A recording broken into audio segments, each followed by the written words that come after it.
welcome to this very special conversation. I am Shrimi Chaudhary and you are watching our special pre-budget. Well, despite tariff uncertainties and policy headwinds from the US administration, the economic survey just ahead of budget has made a bold statement that productivity-led growth can still deliver close to 7% expansion. And at the same time, it's reiterated its concern about insufficient private investment.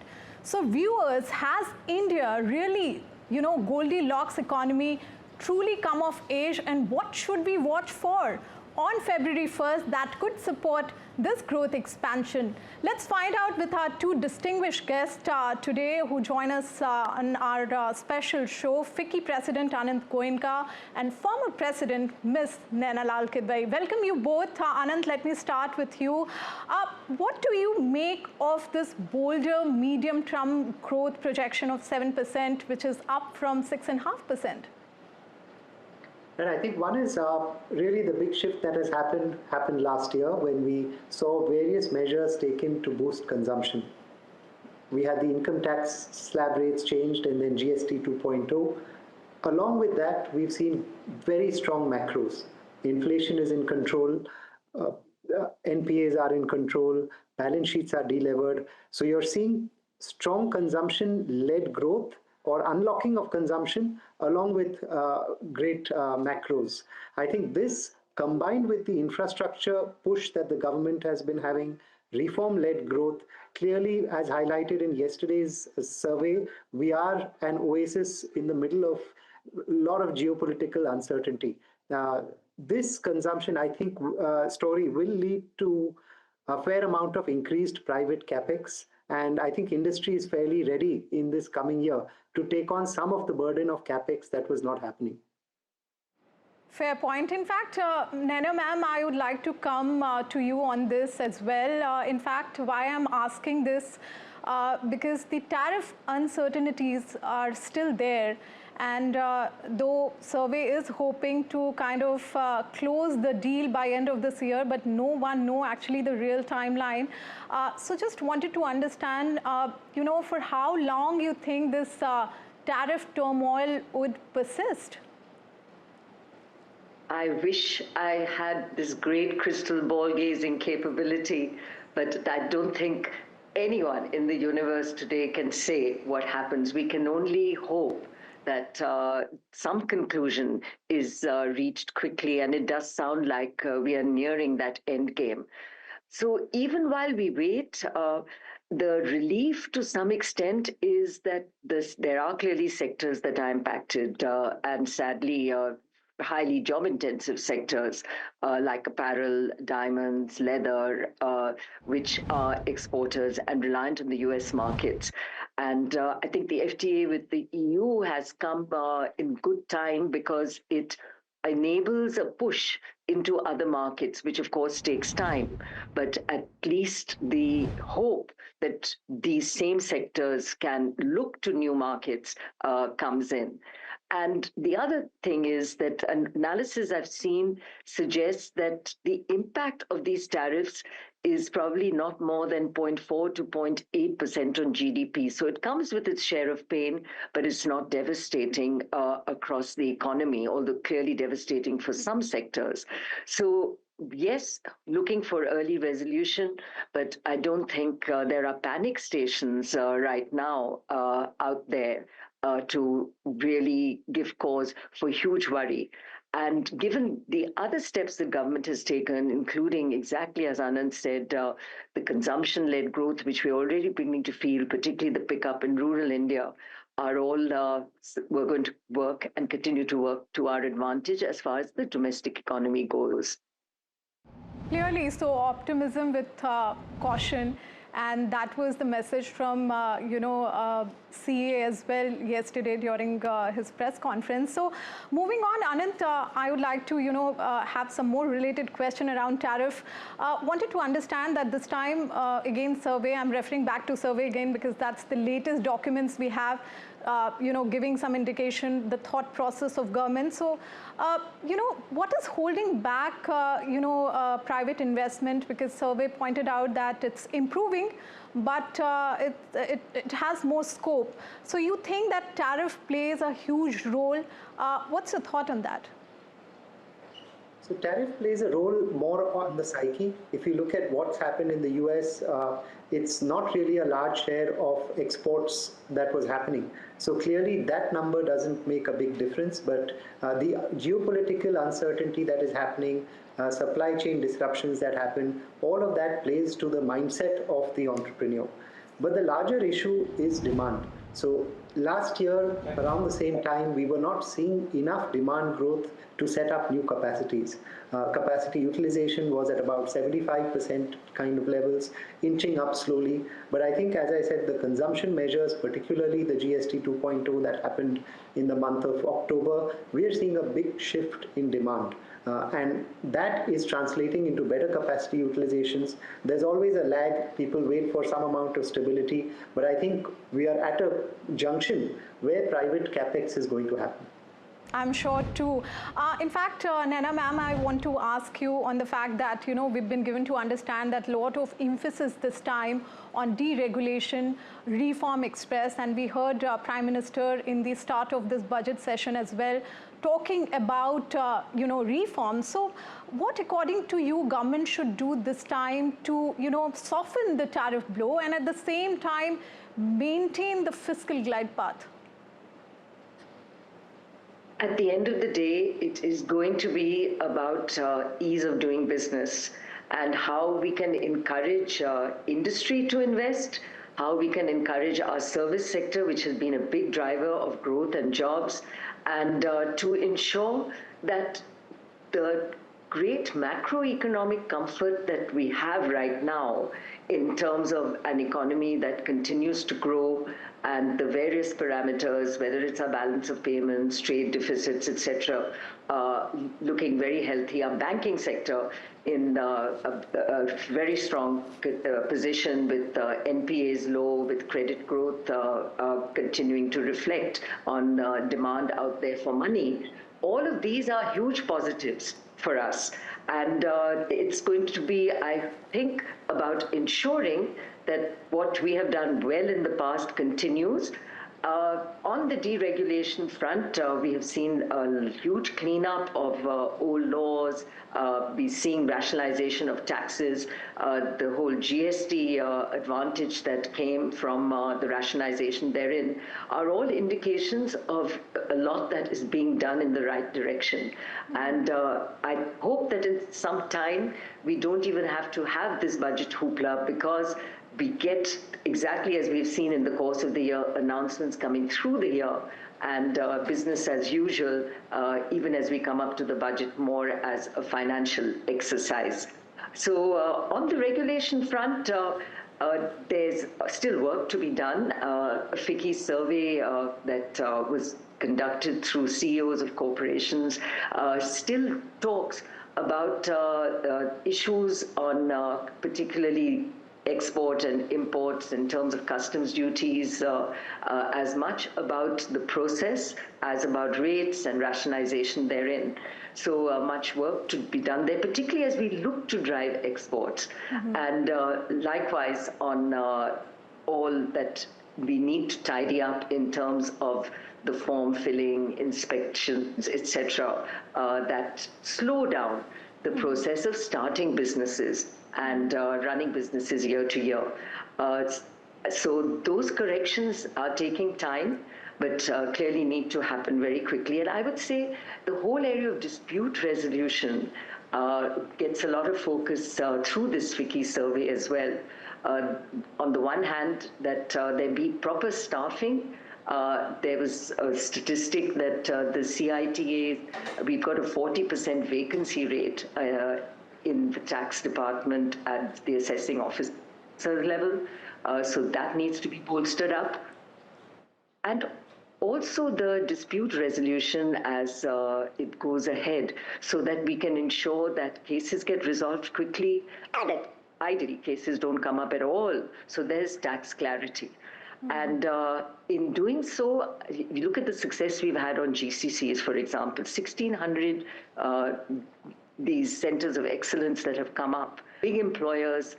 Many are coming up in tier 2, tier 3 cities. So they drive growth for us as a country. But can we make sure that to transfer pricing, the norms, that there be a national framework within which these companies can feel comfortable and not lead to unnecessary litigation and dispute going forward? Yeah, of course, a lot has been done, but there's still a lot of scope, clearly. I would like to touch all the topics, so I will move on to the another one. And in fact, this one is the FTAs. And in fact, Anant, I would like to understand from you that India has signed a host of FTAs, to be precise, 8 FTA, and the recent one is with the European nation. Now, we are talking about advanced economies where you have quality is one of the major things. So do you think that Indian industries, our exporters are ready to take on competition?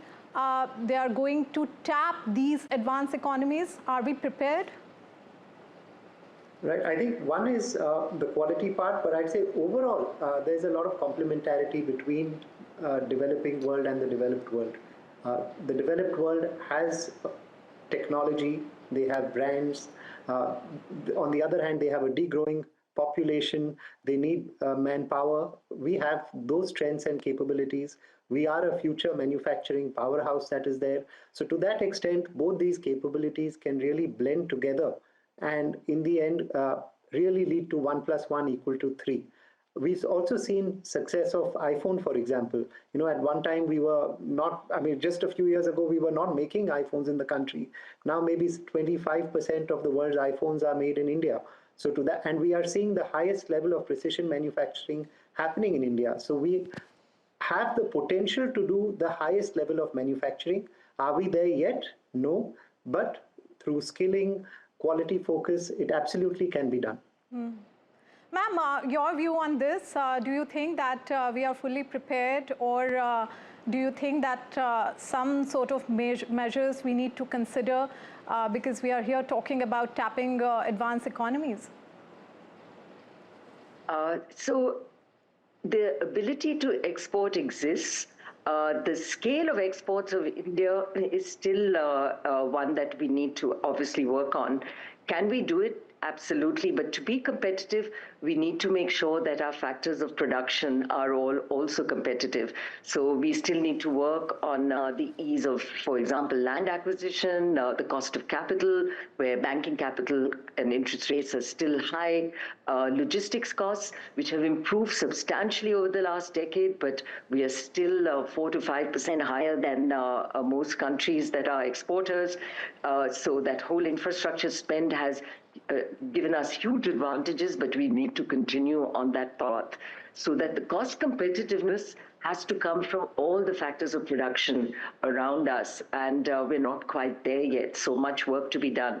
One of the big FICCI recommendations has been specifically for electronics to set up a large electronics park, so that the suppliers, the OEMs can all be there under one umbrella. And if we can indeed give focus beyond PLIs to the infrastructure in a way that there's a plug-and-play economy, where the headaches of starting a business aren't there, everybody coexists, and it's not something that it's new at all.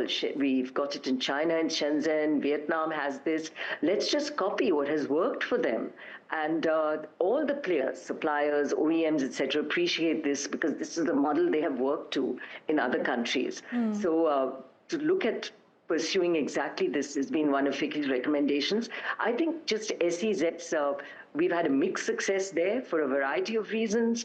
Connectivity out of the SEZs is an issue, but again, to create these SEZs and also allow those that manufacture in SEZs to some part of it, or maybe even paying a tax as they release money out of products out of the SEZ, but enable them when there's excess capacity to also tap into the domestic market. So be primarily for export, but not forbid their access to domestic markets. So a lot that can be done to tweak the way we are looking at these parks, but clearly to push on what we can do. I'm sure, ma'am, well said. In fact, Anant, as you know, that any budget conversation is, incomplete without talking about the taxation. There are a lot of chatter around, some sort of tweaking expected in the long-term capital gains. Do you think that this is the right time to make any changes, any tinkering with the long-term capital gains taxes?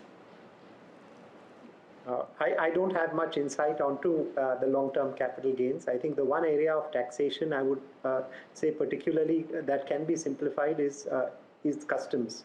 So that's an area where we can move to a three-grade tax structure, and it has been attributed by Finance Minister that that is an area that they are exploring at this point of time. Okay, fair point. Ma'am, in fact, I would like to come to you on the fact that we've been hearing on that this budget, the focus will be very much on the PSU banks. Now, what we are picking up is that there will be some, corporate governance bill, especially for PSBs, and also that there are talks around hiking the foreign direct investment in the public sector bank. I just wanted to understand from you that how you are reading, these chatters and these talks. So, of course, always welcome in a budget, but it doesn't have to be part of a budget. We have already seen RBI reflecting on the caps that have been put on foreign direct investment in terms of the Japanese banks that have come in, the investments that have happened in Yes Bank, in others like RBL. And this pertains to both the investment from the Emirates, from the bank there, and the two Japanese banks that have come in. And in all these cases, they are looking for higher percentages than was permitted. And RBI has shown that it is open to this. Mm-hmm. So some reflection on what this new policy looks like, so it doesn't look ad hoc, may be important. But I think it is a very favorable step. Bringing Japanese banks in, which have really not been part of our Indian growth story thus far. And they handhold Japanese companies, where there's a fair bit of excitement in Japan now to start reinvesting in India. And exactly in that manner, if we can get other banks in, it is a very positive step. Indian banks need more capital. Our Indian banking sector, to my mind, is still not at the scale that it needs to be to support our economy and our hopes on where we want the economy to be. So accessing this capital, setting up more banks, the more banks that come from different regions, they in fact support their companies from those regions. So that becomes very helpful in terms of FDI in the long run as well. So that in terms of foreign banks per se. And on the public sector banks, there has been so much conversation before, and I think conversations will continue on what the public sector bank structures should look like. 75% government ownership of the public sector banks, through the public sector banks of the banking sector is high. And whether it comes through consolidation or some offers for sale, dilution, all of this has been in fact mentioned in previous budgets. So we will always look to see what that direction will look like now. But there is room for government to exit sectors in banking, but also beyond banking, and bring in that money to and make it work for sectors like infrastructure, which we need desperately. Fair point, ma'am. Just a quick thought from Anant also on this. In fact, talking about the FIIs, we have seen the sell-off from foreign institution investors. What kind of measures and reforms need to be considered from the government in this budget to attract foreign investment back in India? Right. So I think one is the underlying reason for the FII or FDI exits that are happening. They are large investments that were made earlier in startups, and now as they IPO, they are exiting. So there's no fundamental issue in the country that is leading a capital outflow. So that would not worry me. However, the steps that are being taken towards reform, ease of doing business, cost of doing business, some of it is underway. There's a lot more to go. I think that itself will give confidence to foreign investors. The second area of change that will happen is with the FTAs coming in. A lot of now people will be looking at joint ventures, partnerships coming in directly. I think that will become a big opportunity. Rupee devaluation in a way also makes imports more difficult. So people may choose to set up more factories here and exports become more attractive. So that's an unplanned opportunity that also sets forth for people to come in and let FDI come into the country.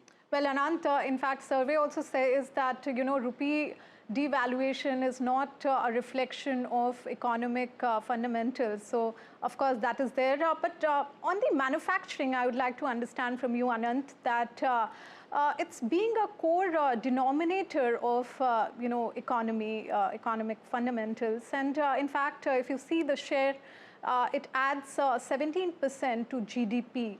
Against 25%, which is, I don't know whether it's an ambitious target or not, but what do you think government should do to increase that share? Because a lot of these measures which have been taken and, announced by the government, be it your PLI scheme or your manufacturing mission, etc., it's not really reflecting on the manufacturing. So what, according to you, should be done? Right, so I think the biggest point, one has already been covered, which is the consumption story. So as consumption picks up, demand will pick up, capacity utilizations will result in further capex and higher manufacturing. I would also attribute some amount of blame or responsibility on entrepreneurs to look at going more global. So as we look at betting on more scale, not looking at near-term ROI, but saying, let's go ahead, invest in R&D, invest in technology, invest in brand and scale, and returns or utilization will go up over time. These are some bold bets that we need to take as entrepreneurs more than we are taking. And as we go global, understand those customers, solve their problems, set up channels there, recruit people internationally. I think that is one area of large opportunity that is to be tapped. Quickly, a question on AI adoption, and this question for both of you. Prime Minister made a statement on the AI that it's very important, of course, but we need to be human-centric as well. But AI has its disadvantage as well, and we are seeing that reflecting in the job losses as well. And there are a lot of talks and that whether the white-collar job is getting impacted due to AI. What's your thought on this, Naina ma'am, coming to you on this, and then Anant, you can have your view on this as well. I think AI is a facilitator. It might replace some jobs, but it'll create new jobs. And many an expert and CEO of large companies has indeed highlighted this. So this reskilling that must happen across the board for those of us who use it as just lay people, or indeed the companies that actually provide these services, and the speed with which this reskilling has to happen is very critical. I think the beauty of AI is, and I've seen this in the factories of one of the companies I'm on the board of, is the ability to predict, for example, the safety and processes in the plant. The same sensors that run through the pipes of the plant were giving data earlier.